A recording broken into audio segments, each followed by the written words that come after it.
Hello students, welcome again. बच्चों, आज का जो हमारा टॉपिक है वो एक नया मेंबर अस्टिलेगो स्टार्ट करने जा रहे हैं अपने फंजाई के अंदर। जो नेक्स्ट मेंबर है अस्टिलेगो। तो अस्टिलेगो में सबसे पहले अपने सिस्टमेटिक पोजीशन देखेंगे, इसकी वर्गीकृत स्थिति देखेंगे जिसको क्लासिफिकेशन भी बोलते हैं।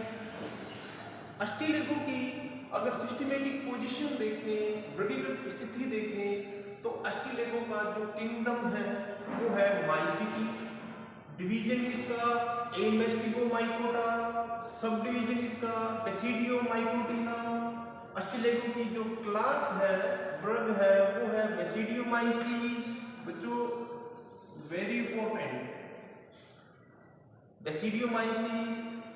ऑर्डर इसका है अस्टिलेजिनेल्स। फैमिली कुल इसका है अस्टिलेजिनेसी।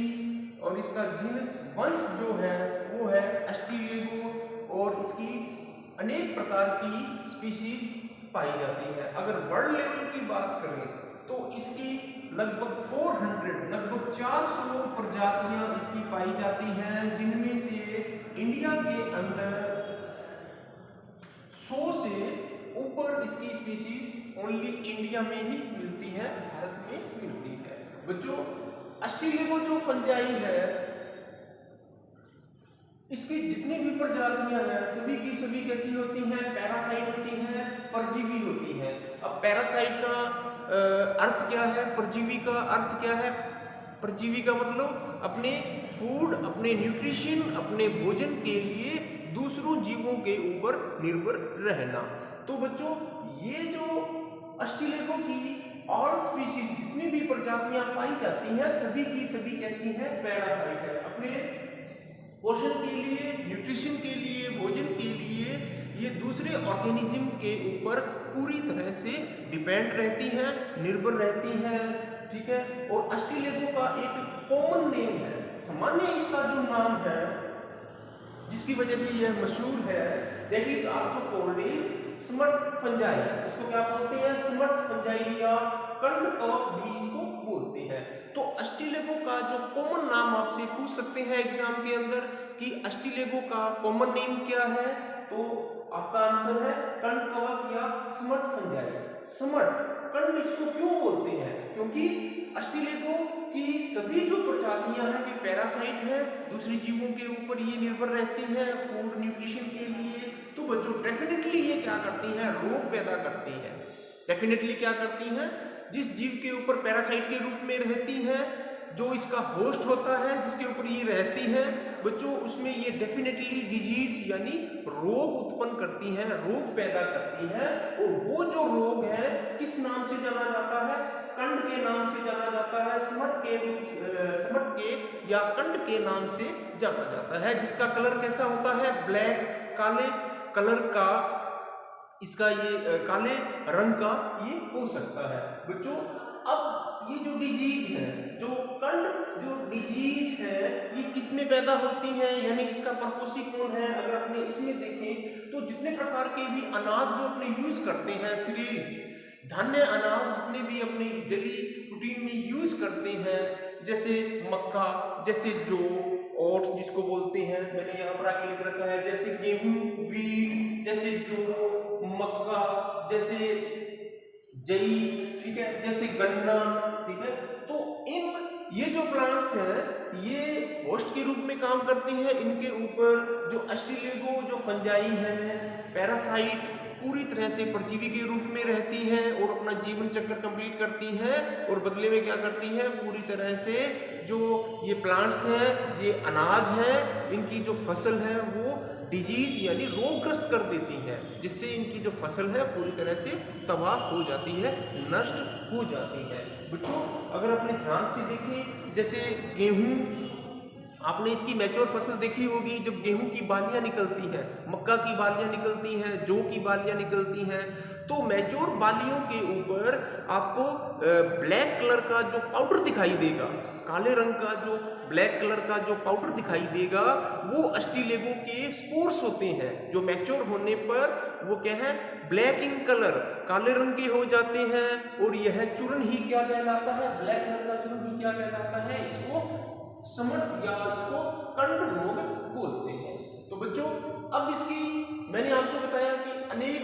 वर्ल्ड लेवल पर अनेक प्रकार की अलग अलग प्रजातियां पाई जाती हैं और इन प्रजातियों से होने वाले जो रोग हैं वो भी मैंने एक तरफ लिख रखे हैं। तो अपने स्टार्ट करते हैं।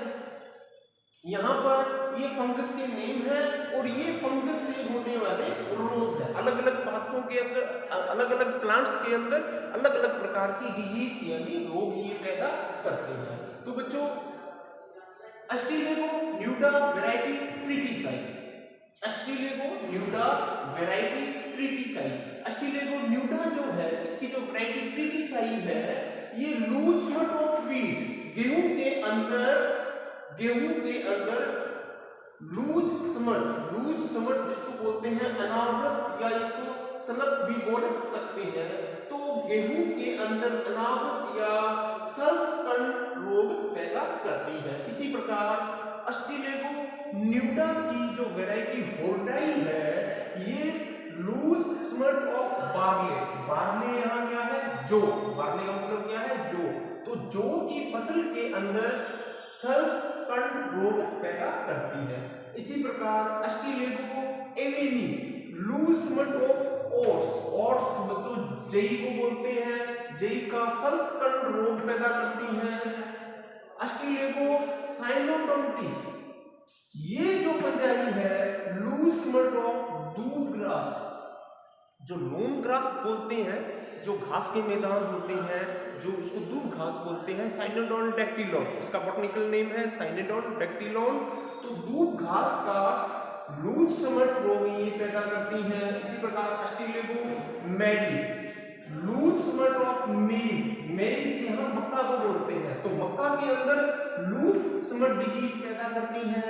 इसी प्रकार Ustilago hordei covered smut of barley, जौ के अंदर कवर्ड समट रोग पैदा करते हैं। अस्टिलेगो कोलेरी ओट्स के अंदर कवर्ड समट रोग पैदा करती है। अस्टिलेगो साइटेलिनिया ये क्या है, whip smut of sugarcane का मतलब है गन्ना, ठीक है। तो गन्ने के अंदर व्हीट समट का मतलब है गन्ने का चाबुक कण रोग, तो गन्ने का जो पौधा है वो चाबुक जैसा बन जाता है, तो इसको अपने बोलते हैं whip smut of sugarcane, गन्ने के अंदर चाबुक कण रोग पैदा करती है। इसी प्रकार अस्टिलेगो वॉयलेसी, अस्टिलेगो वॉयलेसी क्या करती है, एंथ्रासमट ऑफ कैरियोफिलेसी, बच्चों कैरियोफिलेसी को हिंदी में भी कैरियोफिलेसी भी बोलते हैं। तो कैरियोफिलेसी एक फैमिली का नाम है यानी कुल का नाम है। तो कैरियोफिलेसी फैमिली के जितने भी मेंबर हैं उनके अंदर एंथर का समट या पुंकेसरी कण रोग ये पैदा करती है। तो बच्चों यहाँ पर आपने देखा कि अस्टिलेगो फंजाई से होने वाले जो डिजीज है, रोग हैं, वो दो प्रकार के हैं। दो प्रकार के कौन से, यहाँ मैं इनको बॉक्स में बंद कर देता हूँ, लूज समट और दूसरा बच्चों ये देखो यहाँ पर कवर्ड समट। तो दो प्रकार के डिजीज हैं, दो प्रकार के रोग हैं अस्टिलेगो से होने वाले। एक रोग तो बोलते हैं लूज समट, दूसरे को बोलते हैं कवर्ड समट। कवर्ड समट का मतलब बच्चों इसमें जो स्पोर्स बनेंगे, इसमें जो स्पोर्स बनेंगे वे कैसे होते हैं, कवर्ड होते हैं, आवृत होते हैं। किससे आवृत होते हैं, मैंने आपको पहले भी बताया था कि जो अस्टिलेगो जो फंजाई है ये कहाँ एक प्लांट बॉडी के अंदर सबसे अधिक संक्रमण कहाँ फैलाती है, इनफ्लोरेसेंस के अंदर, पुष्पक्रम के अंदर, फ्लावर के अंदर। फ्लावर के अंदर क्या है, मेल सेक्स ऑर्गन भी है, फीमेल सेक्स ऑर्गन भी है। जैसे पुंकेसर मेल सेक्स ऑर्गन है, फीमेल सेक्स ऑर्गन कौन सा है, जैसे ओवरी, अंडाशय जिसको बोलते हैं। तो सबसे अधिक ये क्या करती हैं, ये इनफ्लोरेसेंस, फ्लावर, अंडाशय, पुंकेसर, इनको सबसे अधिक इन्फेक्ट करती है, इनको सबसे अधिक संक्रमित करती हैं, ठीक है। तो बच्चों जो कवर्ड समट जो डिजीज है इसमें क्या होता है कि अस्टिलेगो के जो स्पोर्स है, अस्टिलेगो के जो स्पोर्स है वे ओवरी की भित्ति यानी सीड की भित्ति से भी घिरे रहते हैं। सीड की, बीजों की जो वॉल होती है, भित्ति है, उनके नीचे छुपे रहते हैं, उनकी वॉल से ये घिरे रहते हैं, दिखाई नहीं देते। ये दिखाई कब देते हैं, जैसे गेहूं की फसल तैयार होगी, थ्रेसिंग के लिए तैयार है, काटने के बाद थ्रेसिंग करते हैं, सीड्स को अलग करते हैं अपने, तो उस दौरान कवर्ड समट में जो स्पोर्स हैं वे आपको ब्लैक कलर के दिखाई देते हैं। और लूज समट अनावृत, इसको बोलते हैं सल्क या अनावृत, यानी ये जो स्पोर्स है इनके ऊपर किसी भी प्रकार की कवरिंग नहीं मिलती। ये नेक्ड आई से अपने देख सकते हैं, इनके ऊपर किसी भी वॉल की फॉर्मेशन नहीं होती, किसी भी भित्ति से ये ढके नहीं रहते, इसलिए इनको बोलते हैं अनावृत, यानी किसी भी प्रकार की कवरिंग नहीं होती, और इनको सब कंडीज भी बोलते हैं। तो बच्चों इस प्रकार जो अस्टिलेगो जो फंजाई है वह दो प्रकार की डिजीज पैदा करती है, लूज समट और कवर्ड समट। और बच्चों नेक्स्ट क्लास में अपने अस्टिलेगो की वेजिटेटिव स्ट्रक्चर यानी इसकी कायिक संरचना के बारे में पढ़ेंगे और फिर इसके रिप्रोडक्शन के बारे में पढ़ेंगे।